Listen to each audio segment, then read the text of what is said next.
உண்மையான நண்பன் ஒரு நாட்டின் அரசரிடம் பெரிய யானை ஒன்றிருந்தது. அது எப்ப பார்த்தாலும் சேட்டை பண்ணிக்கொண்டே இருக்கும். ஒரு நாள் சேவகர்கள் அந்த யானைக்கு சாப்பாடு கொடுக்கும்போது அந்த யானை அதை சாப்பிடாமல் அழுது கொண்டே இருந்தது. இந்த யானைக்கு என்னதான் ஆச்சு? இன்றைக்கு குளிக்கவும் இல்லை, சாப்பிடவும் இல்லை, அழுது கொண்டே இருக்கிறது என்று சேவகர்கள் தங்களிடையே பேசிக் கொண்டிருந்தார்கள்.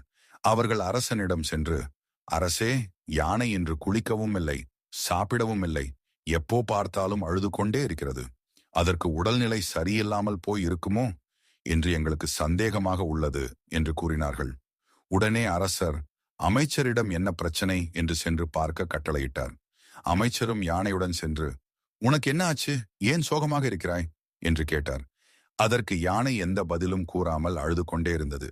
அப்போது அமைச்சர் சேவகர்களிடம், இந்த யானையின் தினசரி வாழ்க்கை முறையில் ஏதாவது மாற்றம் ஏற்பட்டுள்ளதா என்று கேட்டார். அதற்கு சேவகர்கள் அப்படியெல்லாம் இல்லை. ஆனால் கொஞ்ச நாட்களுக்கு முன்பு நாய்க்குட்டி ஒன்று இந்த யானையிடம் மிகவும் நட்பாக பழகியது. அதை இந்த ஊரில் உள்ள ஒருவர் பார்த்து கொண்டு அந்த நாய்க்குட்டியை விலைக்கு கேட்டார். நாங்களும் அவரிடம் அந்த நாய்க்குட்டியை விற்றுவிட்டோம் என்று கூறினார்கள். அமைச்சர்தான் கேட்டவை அனைத்தும் அரசரிடம் சென்று கூறினார். அமைச்சர் அரசரிடம், அந்த நாய்க்குட்டி மீண்டும் திரும்பி வந்தால் இந்த யானை பழையபடி மாறிவிடும் என்று கூறினார். அப்போது அரசர் அந்த நாய்க்குட்டியை கொண்டு வர கட்டளையிட்டார். சேவகர்கள் ஊர் மக்களிடம் சென்று அரசர் கட்டளை பிறப்பித்துள்ளதை கூறினார்கள். யார் அந்த நாய்க்குட்டியை கொண்டு சென்றார்களோ அவர்கள் இன்றைக்கு அந்த நாய்க்குட்டியை மீண்டும் அரசரிடம் கொண்டு ஒப்படைக்க வேண்டும்.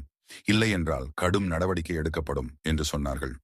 இதை கேட்ட அந்த நபர், எதற்கு வம்பு என்று அந்த நாய்க்குட்டியை மீண்டும் கொண்டு அரசவையில் ஒப்படைத்தார்.